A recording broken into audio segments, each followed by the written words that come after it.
Good morning everyone, dear students. जो हमारा आज का लेक्चर है measurement of the conductivity of ionic solution. आपके जो आयनिक सॉल्यूशन होते हैं उनमें कंडक्टिविटी, जैसे हमने आयनिक कंडक्टेंस पढ़ा था, उसको हम मेजर कैसे करेंगे कि आयनिक सॉल्यूशन कोई भी है उसकी कंडक्टिविटी कितनी होगी।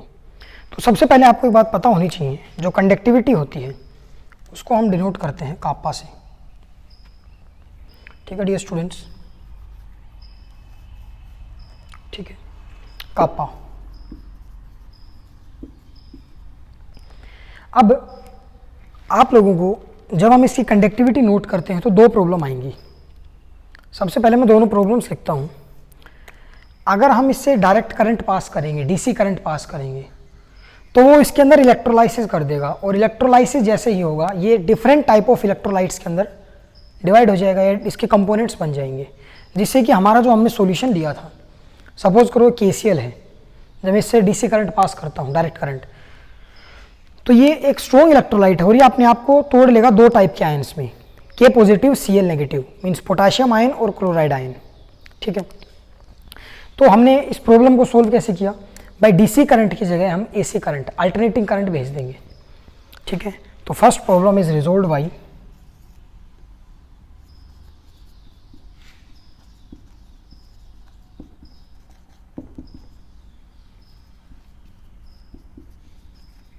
by using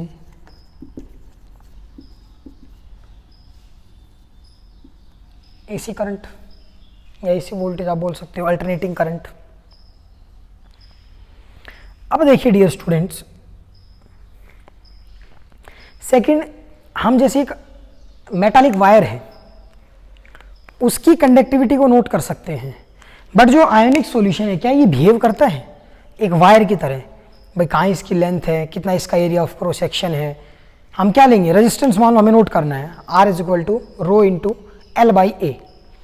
लेंथ कितनी लोगे आप आयनिक सॉल्यूशन की?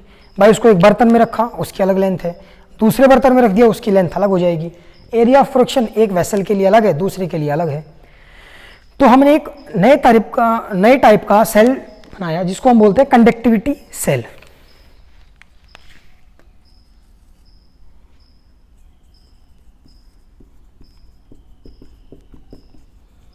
Conductivity cell. अब देखिए डियर स्टूडेंट्स, जो ये कंडक्टिविटी सेल है इसमें जो हमें लेंथ लेनी है वो इन दो इलेक्ट्रोड्स के बीच में लेनी है। ये वायर है, कनेक्टिंग वायर, ये प्लेटिनियम के इलेक्ट्रोड्स हैं, ये हमने एक सॉल्यूशन लिया है और इस कंप्लीट को हम बोलते हैं कंडक्टिविटी सेल। ये एक अनदर टाइप का कंडक्टिविटी सेल है।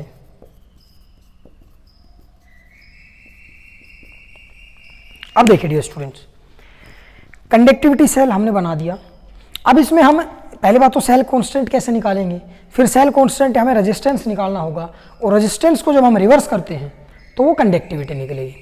तो सबसे पहले देखिए भाई, आपने इन दोनों इलेक्ट्रोड्स के बीच में जो डिस्टेंस लिया है,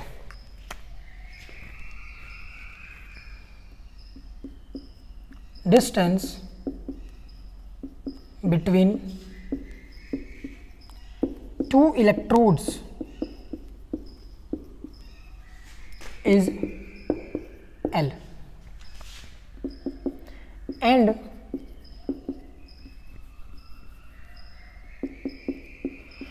the area of cross section is A। जो आपका सेल कांस्टेंट होता है, भाई कोई भी कंडक्टिविटी सेल है उसका सेल कांस्टेंट होगा, ये होता है L बाई A। इसको आप डिनोट किससे करते हो, G स्टार, ये सेल कांस्टेंट हो गया। अब अगर हम लेंथ और एरिया में, मैंने आपको रीजन बताया कि एक कंडक्टिविटी सेल का हम ना लेंथ ले सकते हैं और ना उसका एरिया मेजर कर सकते हैं। तो अब डियर स्टूडेंट्स, हम इन दोनों को कैलकुलेट नहीं करते हैं, हम एक फॉर्मूले में पुट करते हैं जो आपने पहले भी पढ़ा हुआ इलेक्ट्रोकेमिस्ट्री में। देखिए डियर स्टूडेंट्स ध्यान से, R is equal to rho of L by A। Resistivity, length and area of cross section. अगर इसको मैं चेंज करता हूं, इसे सेकंड बनाता हूं, R is equal to 1/k या 1/kappa L/A। इस L/A को मैं G स्टार से लिख सकता हूं, L/A is equal to G star.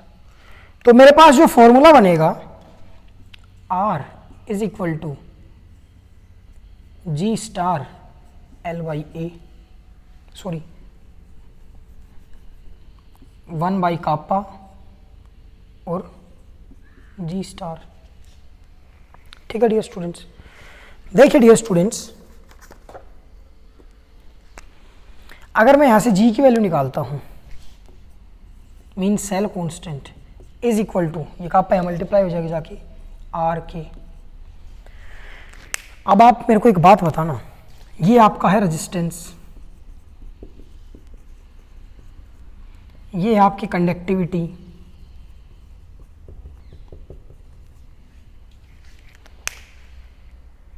Resistance आप फाइंड आउट कर सकते हैं। अब आप कहोगे सर ये तो सॉल्यूशन है, हम एक्यूरेट कैसे नापेंगे? डियर स्टूडेंट्स, इस कंडक्टिविटी सेल में हमें एक बात ये याद रखनी है। देखो एनसीईआरटी ने साफ साफ आप लोगों को बताया हुआ है, मैं आपको दिखा देता हूँ। Measurement of L and A is not inconvenient और unreliable.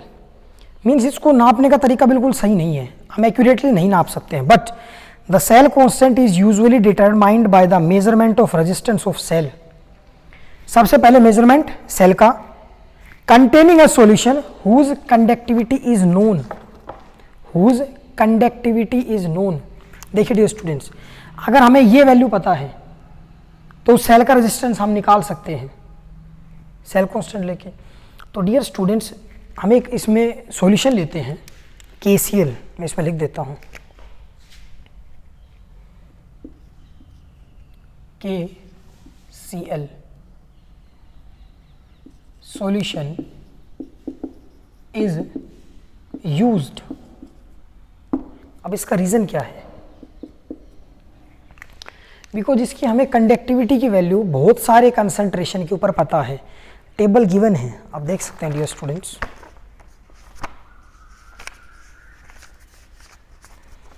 Conductivity and molar conductivity of KCl solution at 298।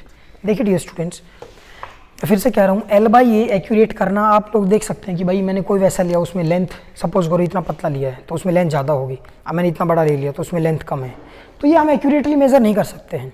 तो इसलिए हमने L/A G स्टार से डिनोट किया, और हम जिस सॉल्यूशन की हमें कंडक्टिविटी की वैल्यू पता है उस सेल का हम रेजिस्टेंस निकाल के सेल कांस्टेंट किसी भी आयनिक या सॉल्यूशन जो आपके पास है उनकी कंडक्टिविटी हम निकाल सकते हैं अलग अलग कंसंट्रेशन के ऊपर।